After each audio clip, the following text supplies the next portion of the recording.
mais tu comprends ce que je veux dire, c'est complètement incohérent, mais là, on est au summum, hein. Qu'est-ce que t'en penses, toi, Riri? Bonjour. On était en train de discuter avec Riri de cette fameuse fraise mise sous cloche vendue aux États-Unis à 20 $. À savoir quand même que cette fraise, elle vient de Tokyo, donc elle fait le voyage en avion, sympa, et qu'en plus, elle est produite sous serre, chauffée et hors saison. On est au top de l'anti-écologie. Alors moi, j'avais envie de vous montrer quelqu'un qui fait un autre travail. Un petit producteur bio, installé en Anjou, et je vous emmène le rencontrer. Allez, ramenez votre fraise. Allez, on y va. Salut, moi c'est Valérie, et durant 5 ans, j'ai été une petite productrice bio. Grâce à ça, j'ai rencontré des personnes inspirantes, engagées et carrément optimistes. Aujourd'hui, j'ai décidé de leur donner la parole. Alors, bienvenue chez les héros optimistes.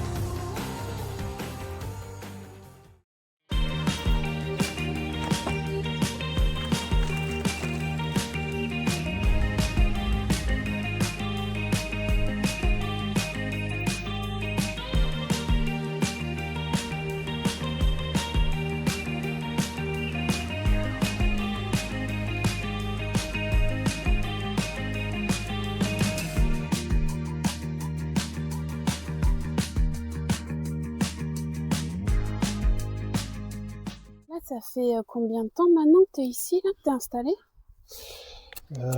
5 ans.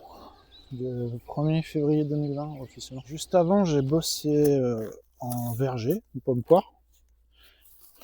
Donc ça, c'était 2019. Et avant, j'ai bossé pendant 5 ans dans un verger bio en pomme poire. Et prunes aussi, on avait un peu de prunes, coin. À Cugan, le verger du petit Coubronnier. Ah oui. Et si on remonte le temps encore, avant d'être chez Audrey, j'étais à Tresseptier, en élevage de volailles de plein air. J'étais responsable de l'élevage, j'ai fait ça pareil pendant 5 ans. Ouais, mais en fait, tu étais déjà dans tout ce qui était un peu agricole depuis un paquet d'années. Moi, je pensais que tu étais, tu sais, en gestion Ah non, non, j'ai éco passé mon BTS en 2003. Dès 2006, je suis parti dans l'agriculture. dans l'agriculture. J'ai bossé 1 an et demi dans un élevage hors sol à la Verrie. Je savais déjà que c'était pas, je savais très bien que ce serait pas une agriculture qui me conviendrait, ça. Mais ça me permet aussi de voir ce côté-là du monde agricole et de pouvoir en parler un peu plus en connaissance de cause, quoi. Et de comprendre un peu ce qui peut motiver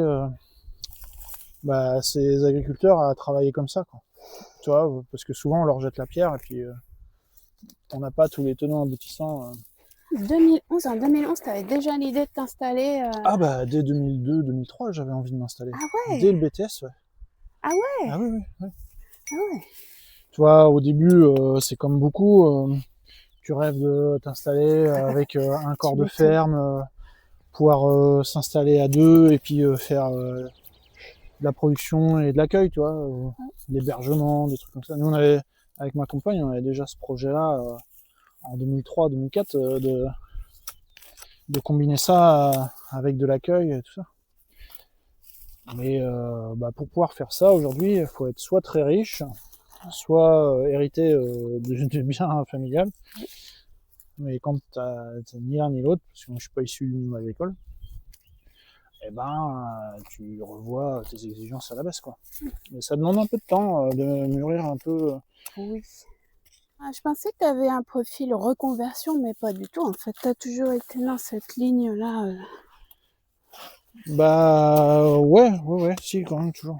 Quand j'ai fait mes études en tant que naturaliste, plus j'avançais dans les études et que plus je côtoyais des gens qui font de l'éducation à l'environnement. Enfin, c'est des métiers qui sont indispensables, hein, encore aujourd'hui, malheureusement, pour ouvrir un peu les consciences. Mais moi, j'avais envie d'aller encore plus loin en étant encore plus acteur de cette gestion de la nature, entre guillemets. C'est pas forcément le mot juste, parce que l'idée, c'est pas de la gérer, justement. C'est tout le contraire. La préservation. Ouais, puis cette préservation, elle passe par l'aménagement. J'étais convaincu qu'il fallait que je fasse ça pour pouvoir agir encore plus en profondeur pour la préservation de la biodiversité, parce que ça, c'est vraiment mon moteur depuis que je suis tout petit, quoi. L'impact de ton activité et de ta vie, tu veux que ça ait un impact positif pour la biodiversité? Ouais. C'est pas toujours simple, parce que tu vois, on pourrait se dire, bah ouais, là, tu vois, là, on est en train de désherber les fraisiers parce que je cultive tout sur paille et pas sur bâche. L'herbe a vachement poussé, la paille s'est très vite dégradée, donc du coup, là, il y a un enherbement qui est un peu inhabituel. Et donc, ça fait beaucoup plus de boulot derrière. De travail, oui, incroyable, c'est sûr. Et c'est du travail qui peut se faire qu'à la main, mais c'est pas pour autant que je reviendrai en arrière sur ma décision, parce que je préfère en faire moins et que ce soit moins rémunérateur entre guillemets si l'impact pour la nature est positif.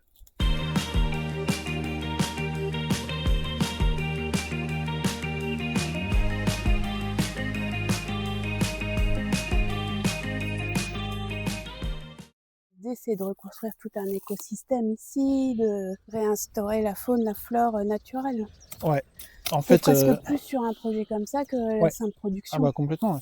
C'est ce qui m'a motivé depuis le départ. En fait, un paysan, dans le sens noble du terme, pas dans le sens péjoratif justement, moi c'est pour ça que je me définis comme paysan, c'est un habitant du pays, mais c'est aussi celui qui façonne le paysage. Tout ça, c'est la même racine étymologique. Et le paysan, il a un rôle hyper important dans l'aménagement, mais pareil, pas dans un sens administratif du terme, mais l'aménagement réel, quoi, de la nature qui l'environne.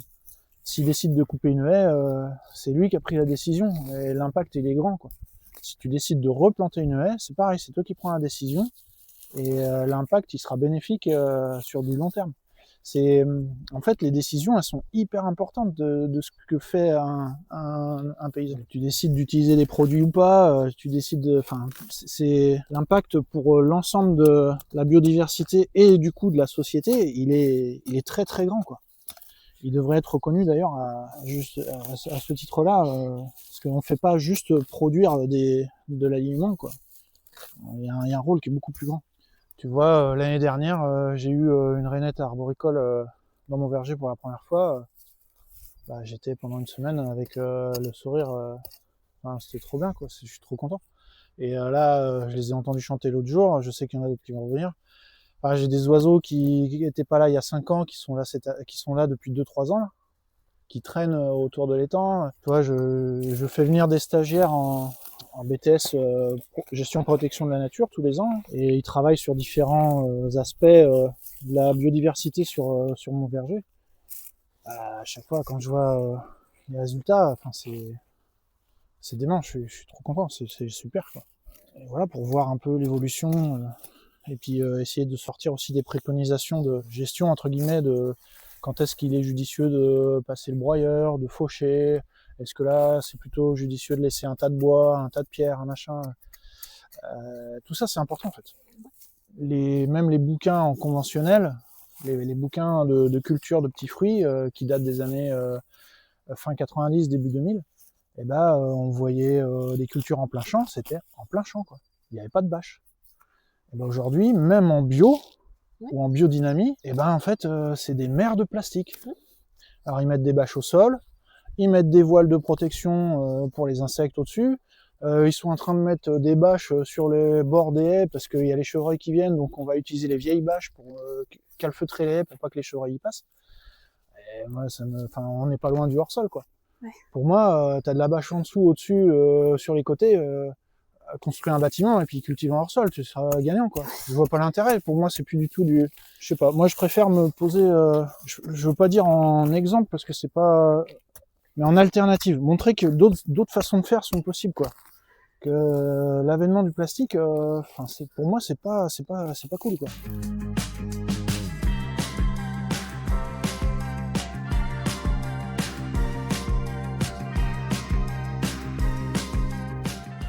L'autre point à améliorer ou important, je trouve, c'est la rémunération, quoi.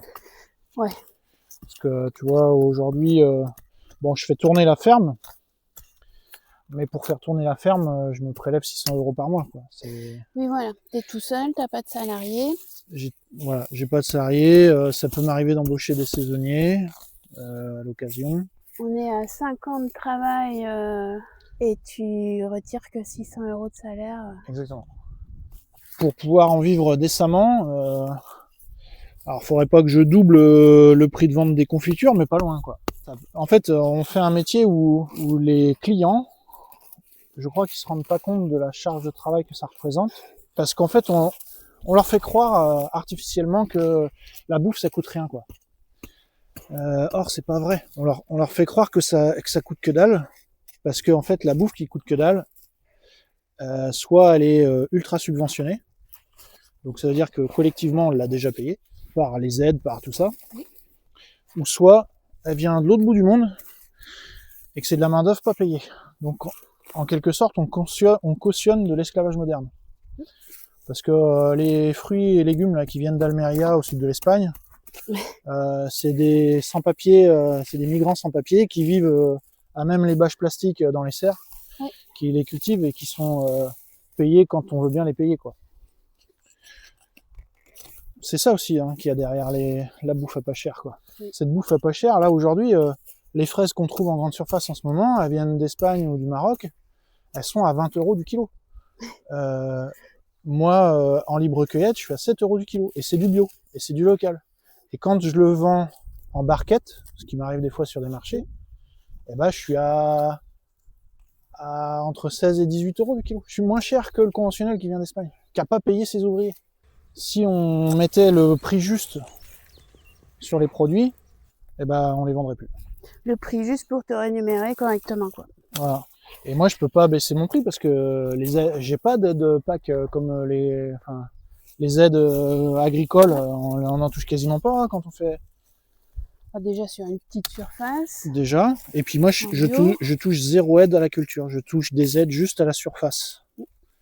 Donc c'est quelques centaines d'euros par hectare. J'ai 7 hectares. Donc en gros, nous on fait une agriculture non subventionnée, quoi. C'est ça que ça veut dire. En fait, ouais, on prend souvent le problème à l'envers. En France ou en Europe, tu vois, on va subventionner l'agriculture pour qu'ils baissent les prix. Donc en fait, il n'y a rien qui change dans l'inconscient collectif. Les gens, ils pensent toujours que ça coûte pas cher. Alors qu'on subventionnerait les ménages les plus modestes pour qu'ils puissent payer le prix juste à l'agriculteur et que l'agriculteur puisse mettre le vrai prix. Et là, dans les consciences, il y a un autre chemin qui se fait. Pour moi, c'est ça qu'on devrait faire. Mais ça veut dire que des gros perdraient leurs subventions, tu vois. Oui, voilà. Ce serait eux les grands perdants, puis c'est eux qui décident, donc voilà. ça se fera pas. Mais ouais, je pense que c'est ça le plus grand combat. Alors moi, j'essaye d'augmenter cette rémunération en diminuant mes charges, en optimisant un peu ma façon de travailler, en limitant mes trajets, les livraisons. Il y a plein de leviers sur lesquels travailler. Tu vois, là, le fait de travailler sur paille, tu vois, il y a beaucoup de stolons qui se mettent en place. Oui. Et ça, moi, ces stolons-là, je les récupère pour les replanter. Je suis autonome sur cette production de stolons. Ça m'économise 3-4 000 € tous les ans. Ouais. Donc c'est du boulot, mais c'est du boulot qui a du sens, quoi. Oui. Tu vois, quand j'en ai qui viennent visiter, là, souvent, c'est les classes d'adultes là en reconversion, je fais bien la part des choses justement entre leur projet et l'expérimentation. La chose que je peux conseiller, c'est travailler dehors, c'est dur. Des fois il fait chaud, des fois il fait froid, des fois il pleut, des fois il y a du vent, des fois c'est tout en même temps. Puis quand t'es malade, fatigué, machin et tout, faut le faire quand même, quoi. Et ça s'improvise pas, ça.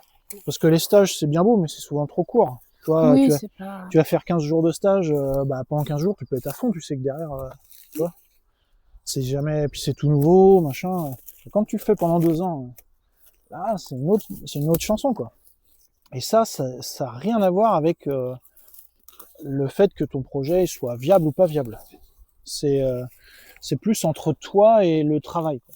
Faut pas regarder à l'heure, quoi. Faut pas se payer à l'heure.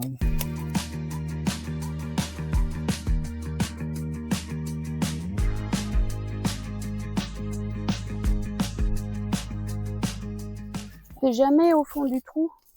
Enfin, il y a des fois quand même où t'es submergé. Moralement, t'as un équilibre qui te permet de pas te laisser. Ouais. Ah bah, Ouais. c'est sûr que moi j'ai cette chance-là d'avoir ma famille quand même. Ma femme est un grand soutien là-dessus. Ouais, ce que tu me disais souvent, ouais. J'en discute beaucoup avec elle. Des fois, je la saoule, quoi. Mais même quand t'es installé tout seul, si t'es en couple, c'est un projet de couple par défaut. Enfin, t'as pas le Oui, choix. de toute façon, la personne qui t'accompagne, elle le subit, entre guillemets. Si elle est pas ok avec ça, Oui. ça peut être l'occasion de nombreux clashs, quoi. Oui. Les gens qui n'ont pas compris, qui n'ont pas pris la mesure de ce que ça représentait. Oui. Ce qui me fait tenir aussi, c'est que tu vois, j'ai des fruitiers autres que les petits fruits. Ouais. Et qui commencent à peine à donner. Enfin, tu vois, Oui. j'ai encore tout ce potentiel-là qui est même pas encore. Je l'effleure à peine et Ouais. je me dis putain, ce serait trop con d'arrêter avant de pouvoir en profiter, Ouais. d'avoir toute cette manne entre guillemets, parce que c'est pareil, ça me rendra jamais riche, mais d'avoir tout ce potentiel-là qui arrive là et de pas pouvoir en profiter, c'est trop bête. Oui.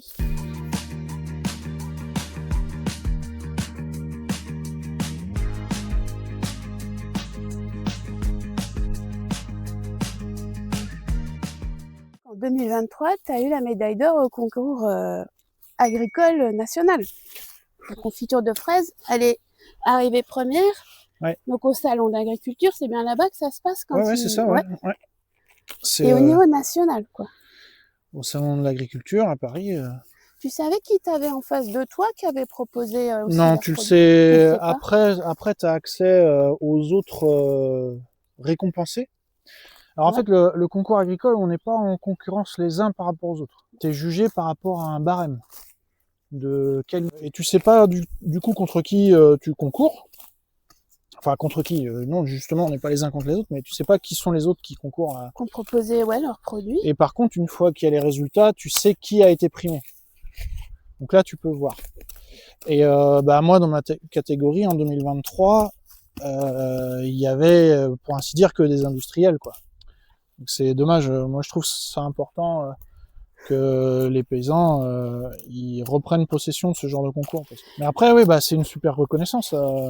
Je savais pas trop à quoi m'attendre. Donc ouais, non, j'étais super content. Ouais. En fait, ça change pas grand-chose concrètement pour moi parce que j'écoule toutes mes confitures à 20-30 km à la ronde. Suite à la médaille, j'ai été sollicité à Paris, à Strasbourg, à Perpignan. Mais après, tu vois, moi, systématiquement, quand j'ai des épiceries fines ou des revendeurs qui sont à l'autre bout de la France qui me demandent mes produits, moi, je leur dis, allez travailler avec les paysans confituriers que vous avez à côté de chez vous, quoi. Enfin, moi, le premier, si l'épicerie avec qui je travaille historiquement à Mortagne, qui est à côté, elle me dit, non, je travaille plus avec toi parce que je fais venir des confitures de Strasbourg, Oui. Ça me ferait chier, quoi. Pour rester un peu cohérent avec ma démarche, tu vois, moi, je m'inscris plutôt sur le territoire en local, même si c'est pas toujours évident parce que finalement, mes produits, ils coûtent un certain prix. Mes produits transformés, donc on est dans un coin qui est assez rural, c'est pas accessible forcément à tout le monde.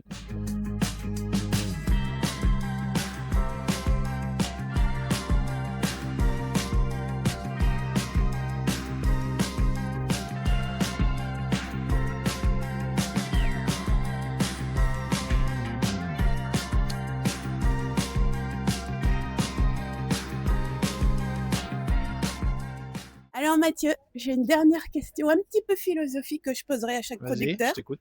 Si tu devais choisir entre Rousseau, qui pensait que l'homme est naturellement bon, ou Hobbes, qui disait que l'homme est naturellement mauvais, tu serais plutôt de quel avis? Je serais plus du côté rousseauiste, je serais plutôt Rousseau. Ouais. Mais, voilà. Voilà. Optimiste, c'est ce que j'avais dit. Merci Mathieu. De rien.